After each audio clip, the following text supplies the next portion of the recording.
Olá, turma. Boa tarde a todos vocês. Vamos dar continuidade à nossa aula de metalurgia dos metais não ferrosos. A gente vai falar um pouquinho sobre a aplicação dos diagramas de solubilidade e dos diagramas de especiação na hidrometalurgia. Os diagramas de especiação são aqueles que mostram as espécies que estão estáveis em uma determinada concentração de um reagente ou um determinado pH. Aqui, por exemplo, olha, a gente tem um diagrama de especiação do ferro em função do pH, onde mostra qual vai ser a fração molar dele em solução, dependendo de qual é o seu pH. Observe que, inicialmente, em pHs bem baixos, nós temos uma concentração alta de Fe3+, essa concentração diminui, vem aumentando a concentração de FeOH2, FeOH2+, essa concentração vai diminuindo e a próxima espécie ela vai atingir o seu ponto máximo e a outra espécie, porque reações consecutivas estão acontecendo e as espécies que são estáveis estão mudando o tempo inteiro.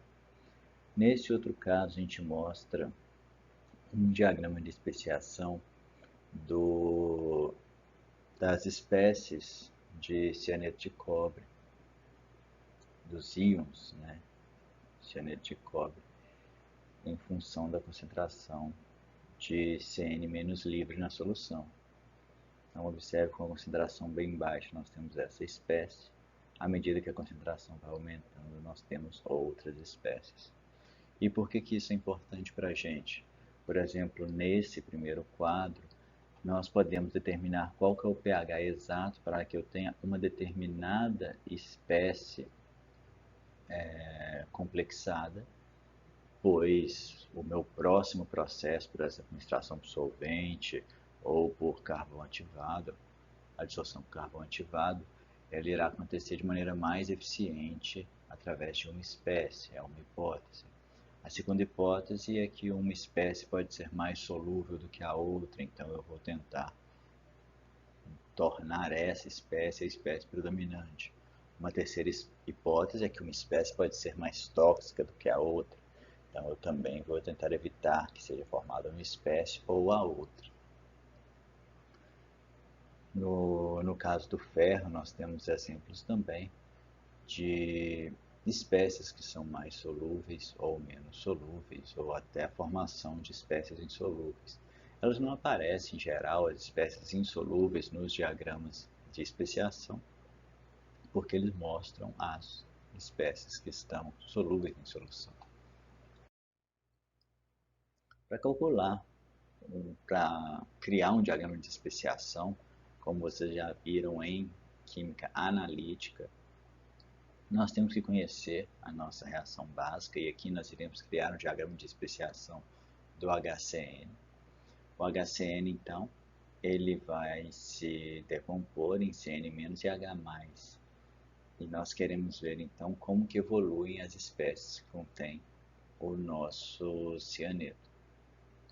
Então, o balanço de massa, concentração total de Cn, é igual a concentração de Cn- mais a concentração do HCN, o ácido cianídrico. Em qualquer momento da reação, pense no início da reação. No início da reação, só temos HCN, por exemplo. Então, a concentração total de Cn vai ser Cn-, que é zero, mais o HCN. Agora, metade do HCN se formou e formou um Cn-, e metade ainda está sob a forma do ácido cianídrico.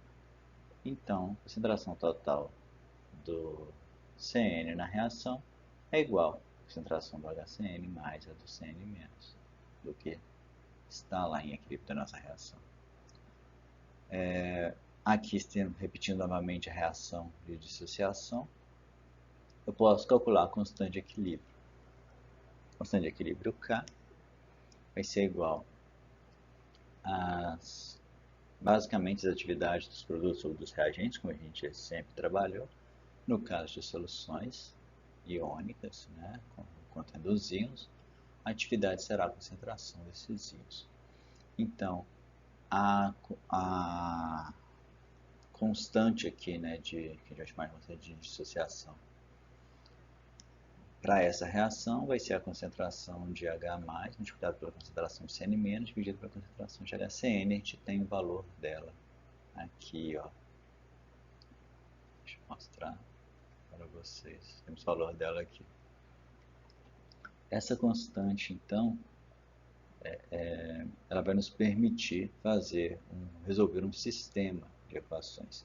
Eu vou isolar o HCN do meu sistema, olha, e isolando o HCN, eu vou chegar nessa reação aqui.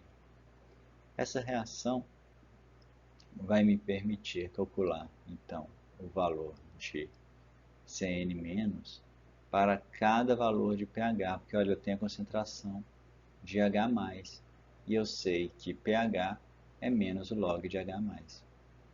Então eu consigo calcular em cada pH a concentração de Cn-, e jogando essa concentração de Cn- aqui nessa reação, olha, a concentração do HCN. Então para cada pH eu consigo esses dois valores e posso colocar isso em um gráfico. Aqui usamos como base a fração molar e o pH. A gente vai observar que inicialmente nós temos uma alta concentração de HCN, como esperado, até chegar em pHs por volta de 7, onde nós temos uma brusca queda do HCN e a formação do Cn-.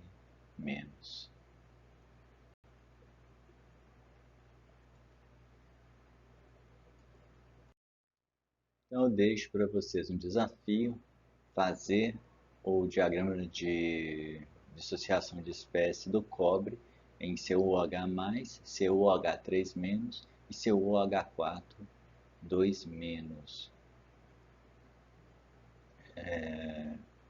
Todos partindo de Cu2+. Observe que nós não vamos utilizar reações consecutivas nesse caso não. Olha. Nós vamos realizar a reação direta de Cu2+ até a espécie final. Nós temos aqui o K de cada uma dessas reações. Vocês vão fazer um balanço de massa, resolver um sisteminha e achar o diagrama de especiação. A cara do diagrama de especiação que vocês vão encontrar deve ser mais ou menos esse. Se vocês se basearem em uma concentração, ele vai ter mais ou menos esse formato aqui. Se vocês se basearem em fração molar, ele vai ter mais ou menos esse formato. Só muda a cara, o resultado na verdade é o mesmo. Vocês podem observar que as variações de concentração se dão no mesmo pH, mas